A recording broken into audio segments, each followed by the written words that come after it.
Hey, what's up, Devin. guys? Hey, Thanks Devin. for joining us on the show today. How's it going? Yeah, thanks for having me. It's going great. Great. Tell us about your film, Monsters Within. Yeah, so Monsters Within, it's a story about a veteran. He's dealing with PTSD. He left his small hometown, this place he thought he would never want to go back to, but just sometimes in life you feel lost, and the only place really that's left for you is to go back to the one place you don't want to go back to. But that's where his sister is, who has Down syndrome, and she's always been kind of like his compass, his moral compass in life. So he goes back to the small town to see her. And, you know, he's been running from his problems his entire life. So all these monsters that he's been running from, and even some of these monsters that were maybe there in this hometown, once he gets back there, it all catches up to him. And it's just, it's the end of the film is a very intense sort of standoff. Well, it's October. Yeah. Kicking off Halloween. Monsters Absolutely. are at the top of everyone's mind here. But this is a very real issue. Mm-hmm. With veterans and whatnot. What inspired you to make this film? Yeah, so my family, both my parents were in the military. A lot of my family, my grandpa, grandparents, you know, they were all in the military. I grew up on military bases. So a lot of my life was just going from one base to the other base and moving from one place to another. But as I got older and I started to really understand more about PTSD and what these veterans go through, I can remember times of, you know, my dad, he has PTSD. So I kind of understood a lot more of, you know, things that he was going through. But then also when, you know, you're living on a base, you go over to your friend's house, you see these big, tough soldiers, these guys that just have this very strong presence about them. But certain days they just would have this look on their face. And that's something that's always stuck with me.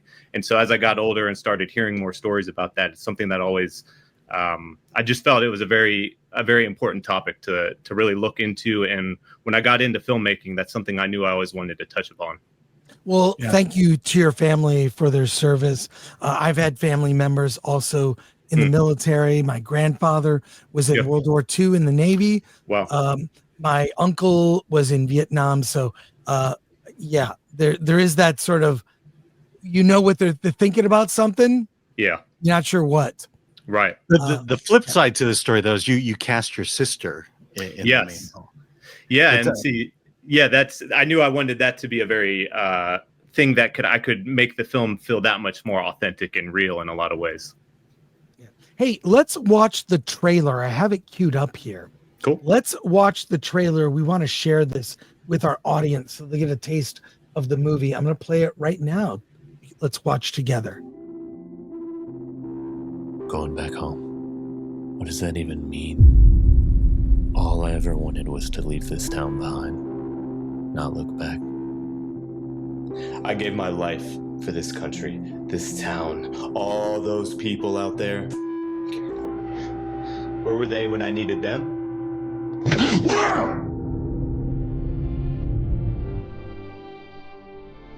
Life can be a very lonely place, but sometimes a total stranger can just feel familiar.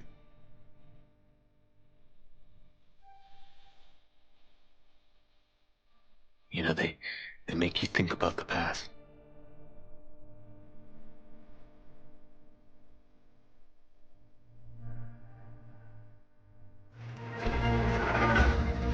Sometimes that past you tried to run away from.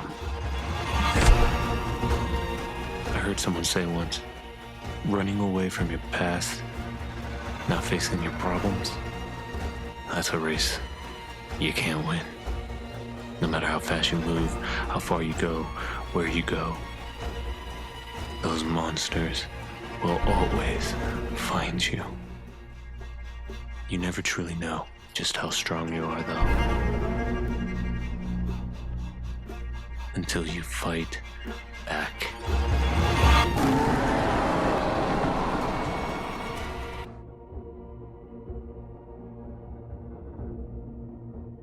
Wow. Very powerful. I have a stepbrother with Down syndrome. Okay. Well, Wow.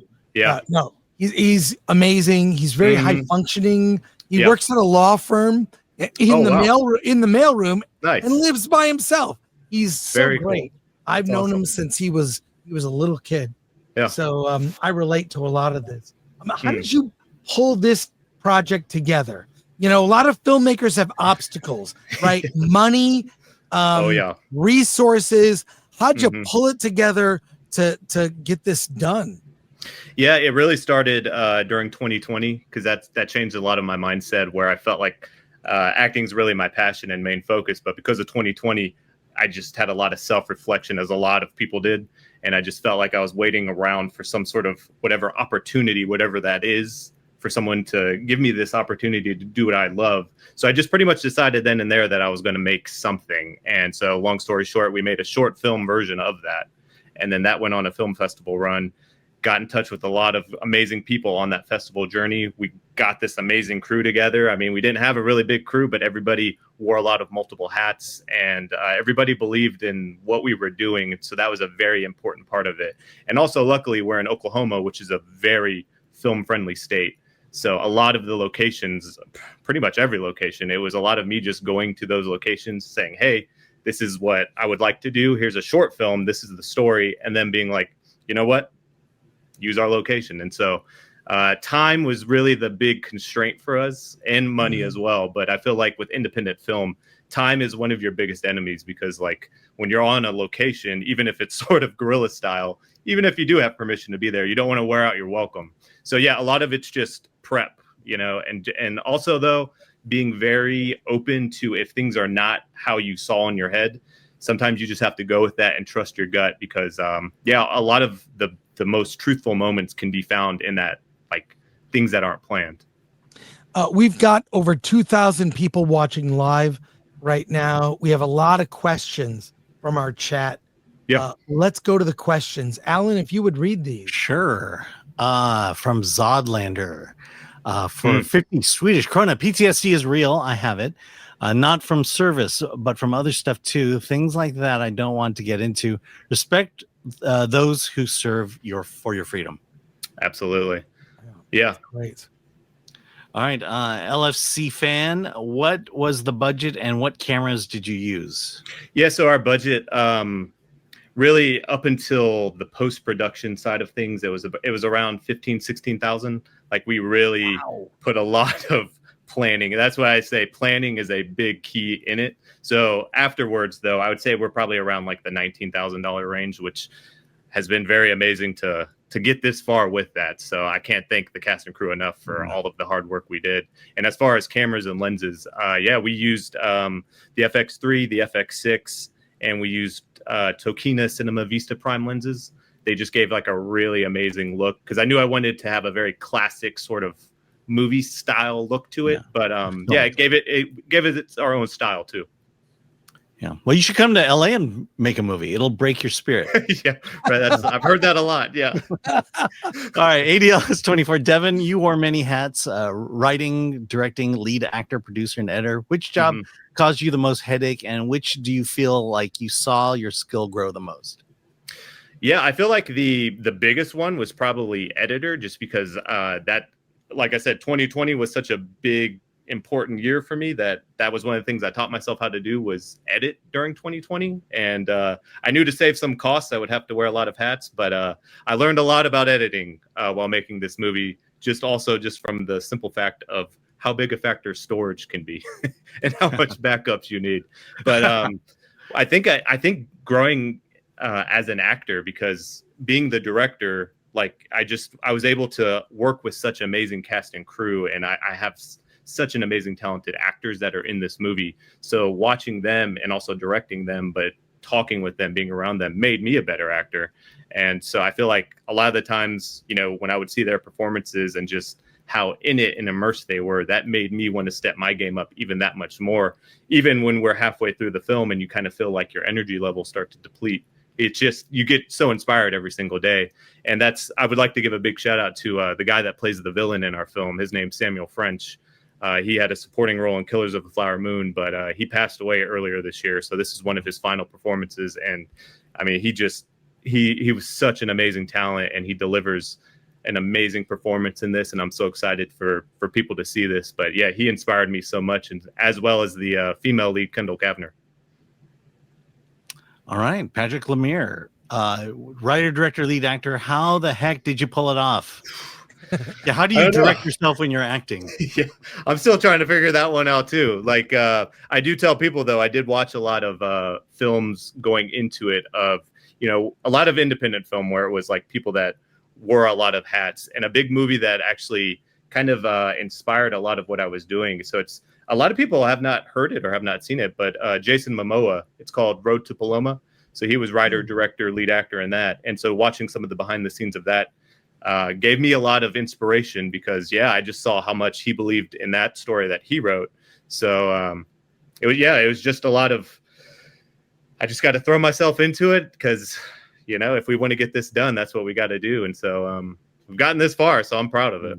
Did you have like a second pair of eyes to kind of? Oh, yeah. You have to, like for me, having our cinematographer, like there'd be times where just to speed up things, we have such a similar wavelength. So I would look at him after a take and he would just be like, okay, let's move on. Or he would be like, let's go again. And I had a lot of trust in the cast and crew too. That's good. So, all right, Caveat Ties, how did you gather your crew?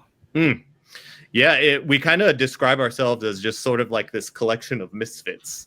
Like we just kind of all found each other. A lot of us found each other in like acting classes, or we've met, on other sets.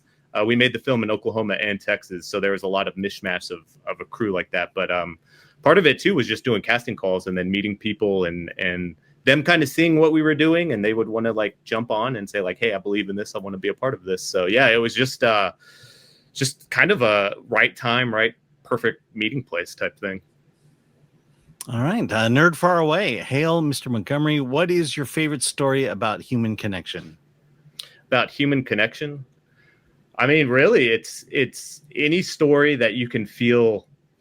Whoever's telling that story, I feel like if you can feel their heart in it, like that's what fascinates me, and that's something that I really wanted to approach with this film, and that's another reason I put my sister in it, because I knew we didn't have a big budget, we didn't have big names behind us or anything like that, but I felt like there's still a place for those smaller stories on an independent film scale, where I think if the audience can connect with the story, then that's the most important thing. So as long as you can feel that heart in it, that's what I gravitate to. Yeah, ADL's 24. Starting as a short film, what was the motivation to expand it to a feature length? And did that lead to any creative surprises you weren't expecting when you initially made that decision? Yeah, I think the starting it as a short film was really fascinating, because that was my first real experience with that. Because I didn't go to film school, I didn't really have any sort of background as a filmmaker, so I got to learn a lot making that first short film. But going on the film festival journey and seeing in real time people react to the film and the story, like there'd be times, even for a 10-minute short film, someone would come up to me or run up to me after the film, and they just felt that bond that was between my sister and me in the film, and just kind of seeing it in their eyes. Sometimes you would see like tears, and I was like, wow, that people really are connecting with this. And I knew we had something fascinating there.